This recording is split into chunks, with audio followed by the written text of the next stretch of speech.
Hello, everyone, and welcome to Morning Coffee Break. Hope everybody's all right today. It's Friday, February 16th.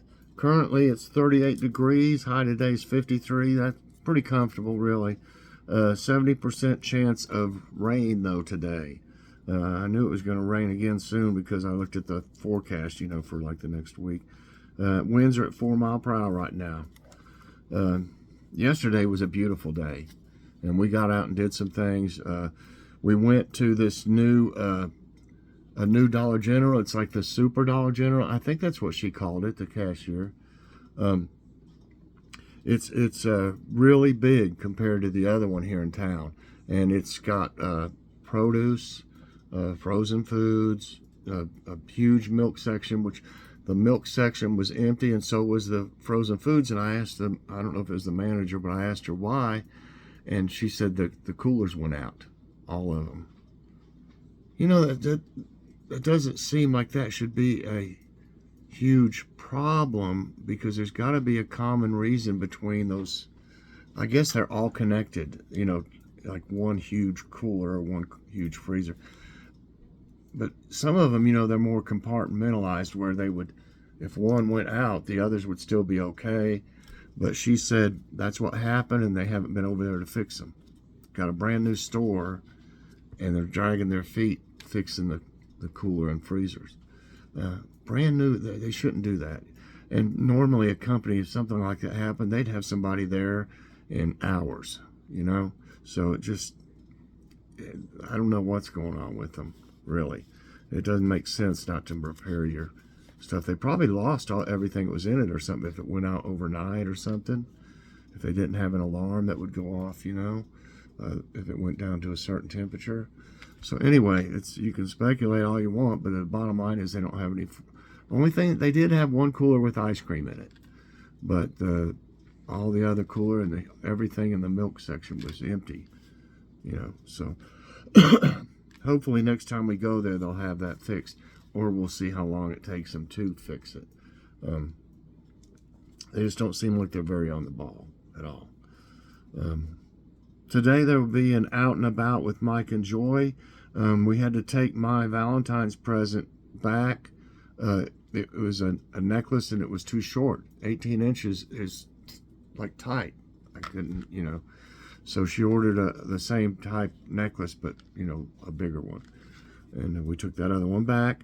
And while we were in there, we were looking at their clearance items. And we found Logan, well, you'll see it in the thumbnail. We found Logan a cute, one of those monsters, or whatever that movie was, The Monsters or something. Found one that was marked down quite a bit, and it had a little book that came with it. So we show it. I know it's in the thumbnail. I don't know if I showed it when we came out, because I believe I stopped the video because they have music blaring in there every time. So the only way I could do a walkthrough in Kohl's is just to put my own music to it.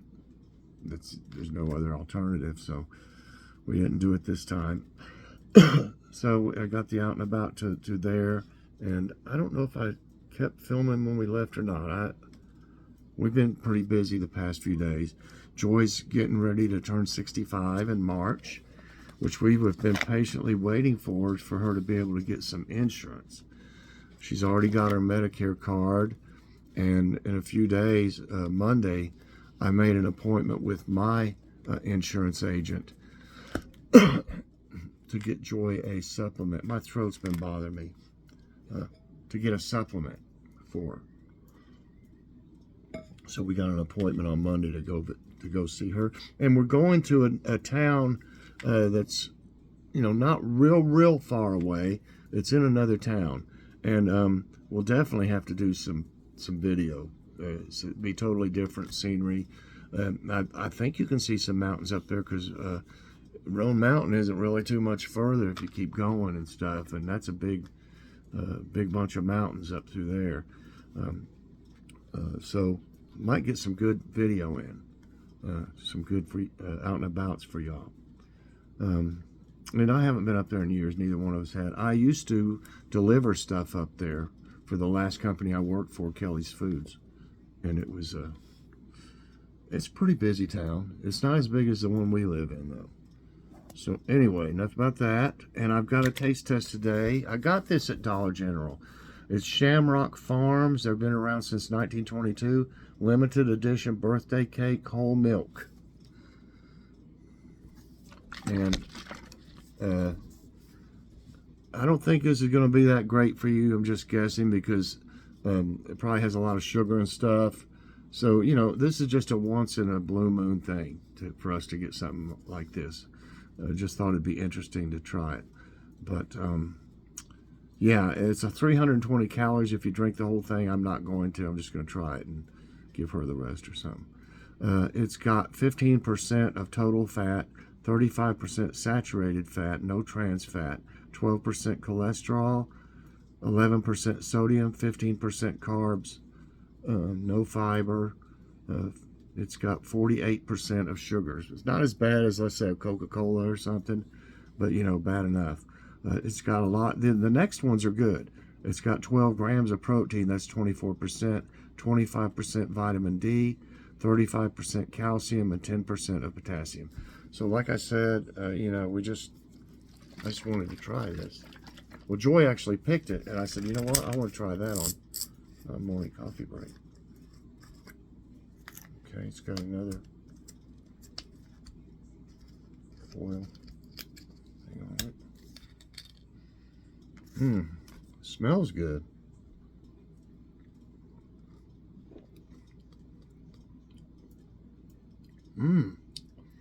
Kind of tastes like icing, the icing or something.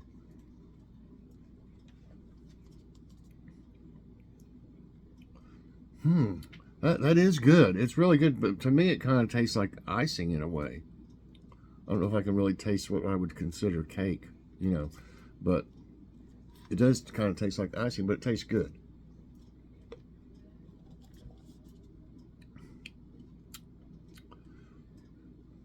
I don't drink much milk anyway because I'm really lactose bothers me some.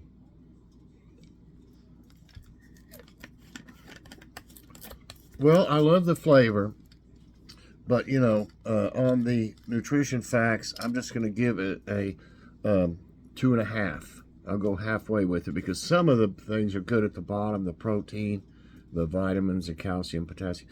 That's good about it. And then you got things that aren't so good like the sugar and saturated fat. So 2.5 on nutrition facts. And I wish it kind of had something that made me say that kind of tastes like cake. You know, I don't know how they would do that. To me, it kind of tastes like icing, kind of like vanilla icing or something. Some other little flavor in there, but it's actually good. But I'm a little disappointed. I thought birthday cake would actually taste like maybe the cake somehow. So, but it's really good. I'll give it a 4.5 out of 5 for flavor. And I'm gonna take this in there and let Joey try it. I'll be right back. Okie dokie. She really likes it, but she kind of agreed with me that it tastes like kind of like icing or something. But it's good. Okay, our jokes of the day. Jerry was sitting down for breakfast one morning when he was astonished to see in the paper an announcement of his own death. He called his friend at once. Jim, have you seen the announcement of my death in the paper? Jim replied, yes, and exactly where are you calling from? Oh, man. This one says, a man was showing his friend a new set of match clubs he had just bought. Doctor's orders, the man told his friend. My wife and I have been gaining too much weight, and we went to see the doctor about it. He said we needed more exercise, so I joined the country club and bought myself this set of golf clubs. What about your wife? The friend asked. What did you buy her? A new lawnmower, the golfer said. Oh, man, you're cold. Cold. Should have bought her some clubs and let her play along with you at the country club. Thought of the day. This is interesting because it's from Naomi Judd, you know, and bless her heart, she just couldn't take it anymore, I guess, you know, but I'm not going to get into all that. But this is her thought of the day. A dead end is just a good place to turn around. So I thought that was, you know, interesting that they had one from her. She was a really, really nice woman and stuff. Very talented. I hate, you know, it was depression, I think, and that's just a terrible thing. It can, you know, really cause a lot of problems. Okay, I saw one. Where did it go? Here it is. This is different. We haven't had one about cars in a while. I think it's what it's about. Take a ride with the finest cars of the 20th century. And let's go. It says play quiz. Oh, by the way, tonight we're having hot dogs and potato wedges. We haven't had them in a long time. I got them at, I'll have a haul from Dollar General. I got them from, Joy bought the hot dogs there. They're beef, Oscar Mayer. And here's their Clover Valley brand of hot dog buns. They're kind of little, but they'll work. Okay, the Firebird car model was made by what company? And I've had 2 Trans Ams.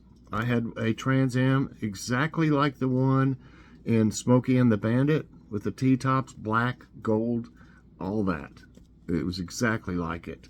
And then I had like an 86, you know, like the newer type, you know, model. Back then it was totally different from when it was when it first came out, and it was also T-top 5-speed. So, had fun in them. Anyway, Honda, Ford, Pontiac, Toyota. I actually had something happen to that one with the Smokey and the Bandit. Just the fan belt came off. I made it into the car lot or the dealership, and they wouldn't work on it. They said to make an appointment. I said, I can't drive with my fan belt off. I ended up turning the car back in, and they hadn't even finalized. I had it for a week, and it had 500 and some miles on it. They had to sell it as a demo. I said, if this is the kind of service that y'all give me here, I don't want to deal with y'all. Give me my other car back. My other car was still sitting there, my little Subaru. Little 2-door coupe that I paid $3,500 for, brand new. Figure out how much it would be now for a Subaru. Anyway, it's Pontiac. I gave you plenty of time to think about that. Yes, the Pontiac Firebird was one of the most iconic muscle cars of the late 1960s to the early 2000s, rivaling other famous models like the Ford Mustang and Chevrolet Camaro. Yeah, I like Firebirds too.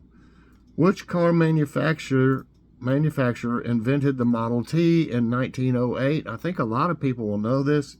Chevrolet, Mercedes-Benz, Audi, Ford.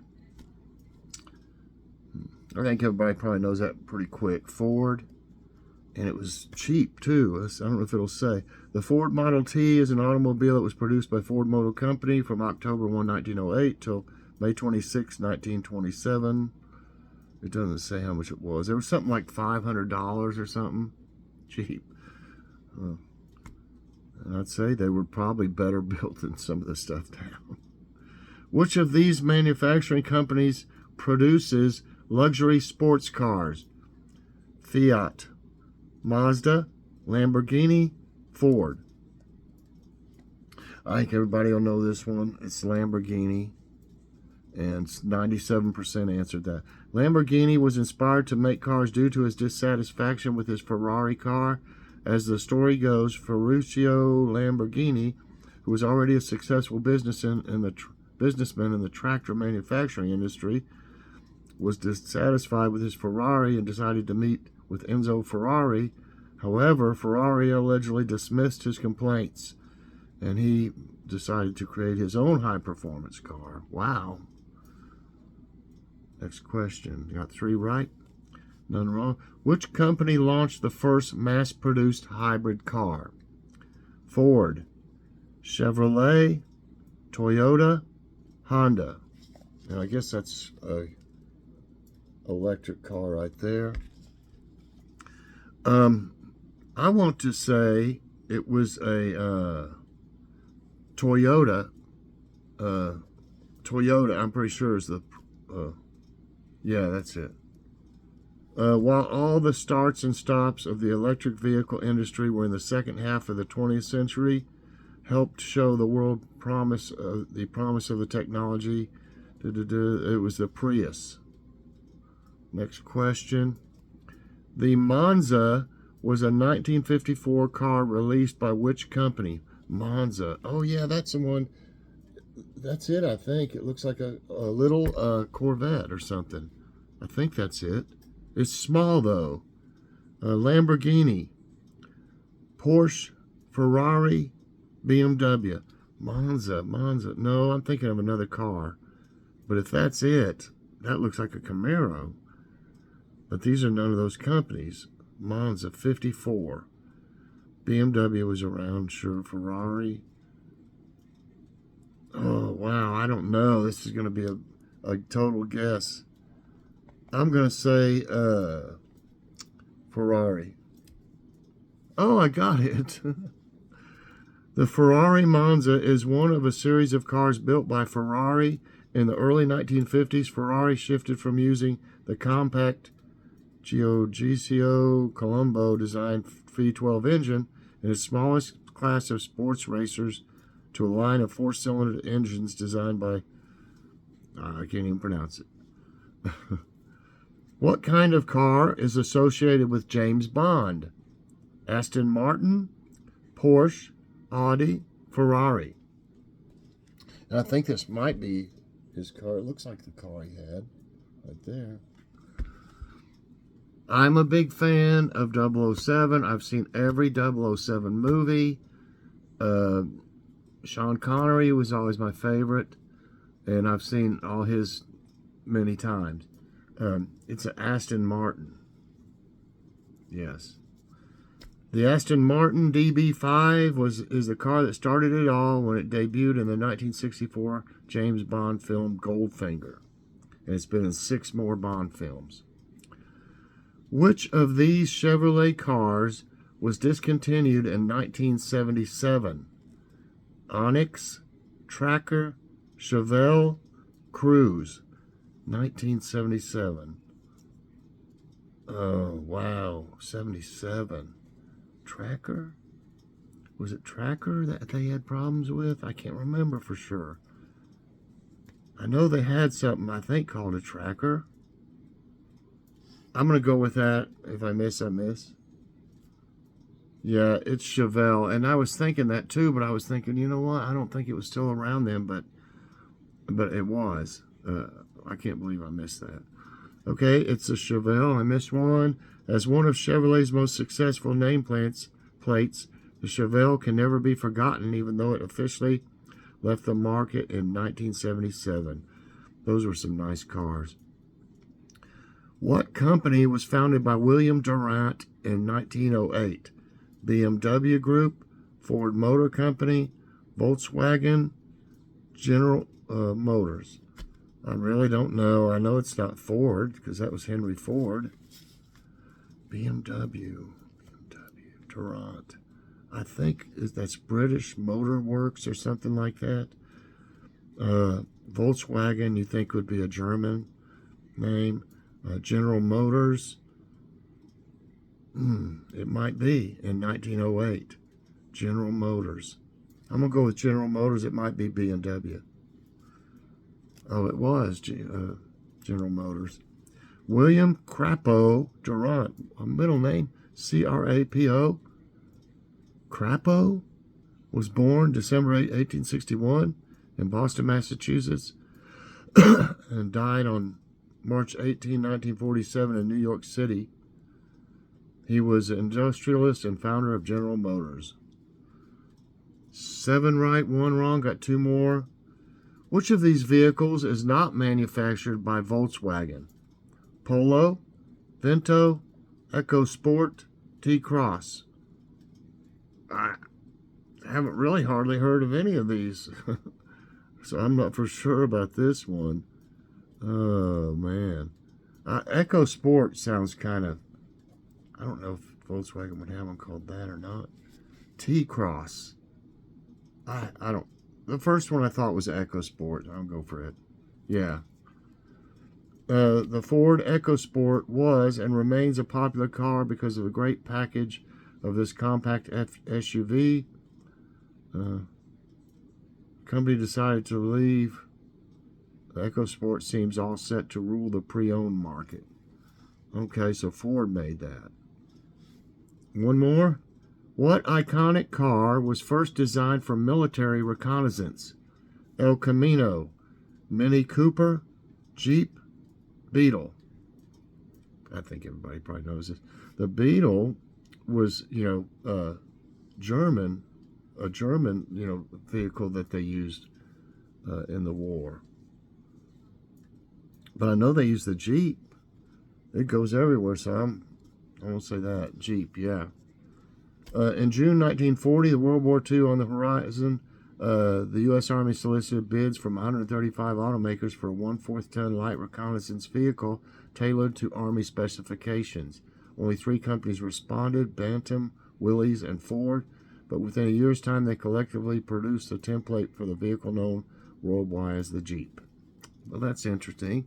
So I could have got that one if I'd really kind of guessed the right way, but I got 9 and 1 today, and I like this one. It was different.